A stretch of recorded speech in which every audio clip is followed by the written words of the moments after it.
Hi, I'm Bugsy and I'm an addict. I'm going to be reading just for today, May 28th, 2024, As We Understand, page 154, basic text, page 36.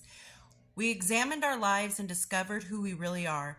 To be truly humble is to accept and honestly try to be ourselves. As using addicts, the demands of our disease determined our personality. We would be whoever or whatever we needed to be in order to get our fix. We were survival machines, adapting easily to every circumstance of the using life. Once we began our recovery, we entered a new and different life. Many of us had no idea what behavior was appropriate for us in any given situation. Some of us didn't know how to talk to people, how to dress, or how to behave in public. We couldn't be ourselves because we didn't know who we were anymore. The 12 steps give us a simple method for finding out who we really are. We uncover our assets and our defects, the things we like about ourselves and the things we're not so thrilled about. Through the healing power of the 12 steps, we begin to understand that we are individuals, created to be who we are by the higher power of our understanding. The real healing begins when we understand that if our higher power created us this way, it must be okay to be who we really are. Just for today, by working the steps, I can experience the freedom to be myself, the person my higher power intended me to be. There's something we got to learn about recovery and being addicts in recovery, and that's boundaries. Because I don't know how many times or how many of you have ever been put in a situation where you're trying to get high and you just met these people or you've known them for a couple days or whatever. Usually friendships and addiction happen like that. You got dope, I want dope, now we're best friends. How many times have we been in a situation where somebody's doing some maybe some unethical, outside of drug use, unethical and sketchy things around you, as if it's just like making a sandwich, something so simple and innocent, just easy peasy, and they just do it in front of you and don't even care about who's watching. And you are watching and you know deep down like this isn't cool, like something's wrong with this isn't, I don't feel comfortable with it, but on the outside you're like, oh, that's cool. Was that a wall? That's a nice wall. Yeah. What? Oh, I don't even, I'm not even, you do what you're doing, I don't care, I'm not even watching. Can I get a hit though, while you're doing it? Can I get it? Can I have some? How many of us did that? Because I know I have. Where you're just kind of like, keep doing what you're doing, just as long as you keep providing me what I need. Um,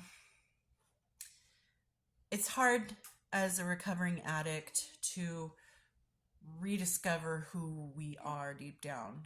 And it is true what the literature says, where we don't know how to act, we don't know how to talk, we don't know how to dress, we don't know how to function in normal society without drugs. But it is very important and rewarding that we do learn how to reacclimate. I don't know if that's the word I need to use, but hopefully you guys know what I'm talking about.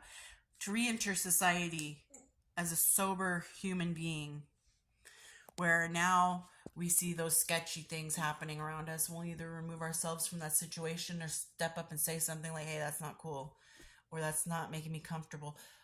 Something to the effect of creating boundaries and sticking to them. Where, okay, what you're doing right now is not okay with me. I don't want that happening around me. I don't need that around me. I don't need it in my life. So I'm either going to leave the situation, or you can leave the situation, but you're not going to do whatever you're doing around me. And it is kind of hard sometimes to, when I first started getting sober, it was hard to talk around people because, I mean, outside of me never leaving the house for 4.5 years while I was using, and then trying to get back into the society of non-addicts, it was hard. Like, how do I talk to people? What do I tell them? Because the only stories I've had for the past 7 years, 2 months, and 12 days are drug stories. So do I tell them, like, obviously it's a natural thing for us to share life stories, and hey, that happened with you, that happened to me in third grade, I did this, oh, in high school you did that, that's cool. So it's only natural that you're going to start bringing up things that happened in your life, but then you have to think, well, 7 years or however long you used, 7 years of my life, I was an addict. So do I just stop telling stories up to the point before I got, like, the day before I got addicted, or the day before I first picked up the drugs, and then pick back up in my stories the day after I stopped? And even then, it took me a while to get out of that, because I had to go through withdrawal, I had to go through, coming down, all that stuff had to happen. So when do I start talking about my life again? Like, what part of my life has to be blacked out for the world? And it really is what I've discovered. It really comes down to being able to assess the situation, read the room, understand what people are comfortable with. Of course, you make friends and you guys get closer and you guys can open up a little bit more. You can share a little bit more.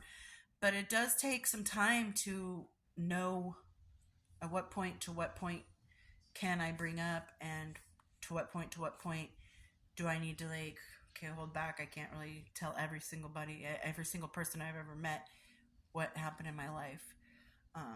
But it does get easier. It does get easier. You start to, during your recovery, you start to have better stories to share.